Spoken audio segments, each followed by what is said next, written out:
my friends, is exactly how you want to cap off the home season for your New Jersey Devils, winning in eventually runaway fashion there, 6-2 over the Sabers, who had everything to play for, trying to keep their playoff picture alive.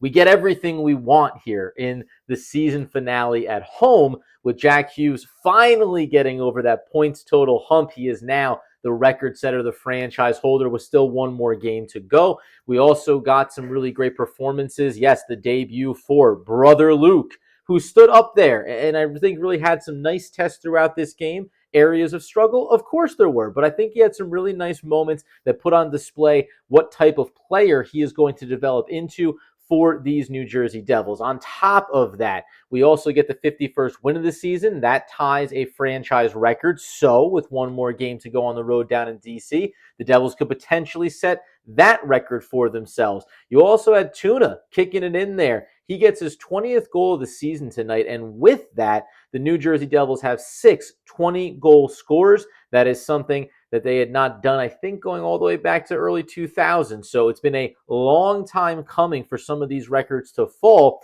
and the New Jersey Devils are starting to do that. I wanted to compliment some other players here, but we'll have to wait maybe one more game to get across that line. Mentioning that Dougie Hamilton was in pursuit, potentially narrowly going to fall short of Scott Stevens' defensive point record over the course of his career back in the mid-90s. He had it at 78. You got Dougie at 73. Got to check the numbers on those as well.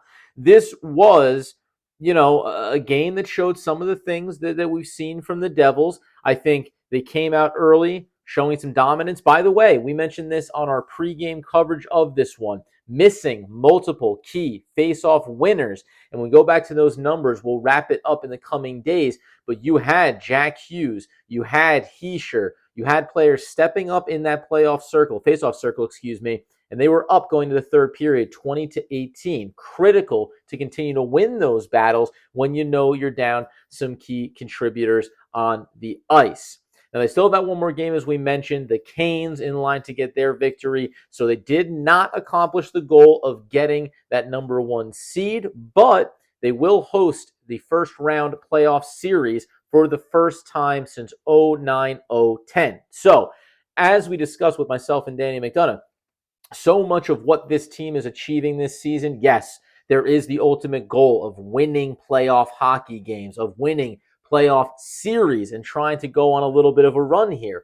But it's still going to come down to recognizing, acknowledging, and celebrating how much this team has both done individually and collectively over the course of 81 and what will soon be on Thursday night an 82-game season. Big tip of the cap here to Vitek, who was absolutely electric between the pipes. There were several moments in the mid-first period, again in that second period, and then throughout the third period, a lot of puck luck in this one certainly put the Devils in a position to win at 6-2, as opposed to what it could have been. Maybe a 4-3 battle. Could have been tighter down the stretch. A couple of outside the post clanks, Pank and clankins, who cares? The point is the Sabres couldn't break through often enough.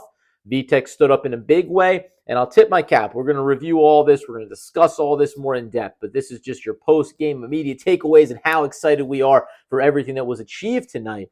But a big tip of the cap to Timo Meier, who continues to lay some big hits out there. It just seems like he's growing into that role on this Devils team now, and they're going to need that in the playoffs. And no, I will not go without saying Miles Wood. Man, I'm talking about arguably his best performance maybe of the season.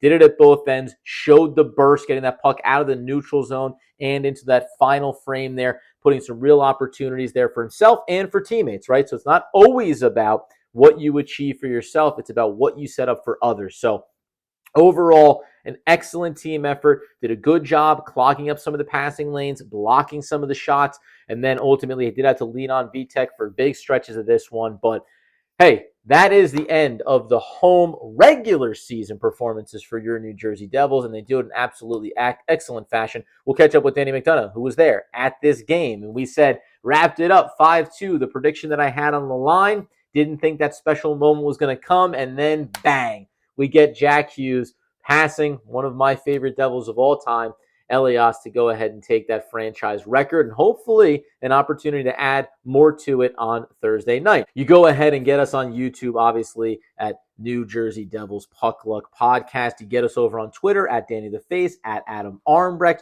over on Instagram at Devils Puck Luck, and on Twitter, the official show handle, NJ Devils PL.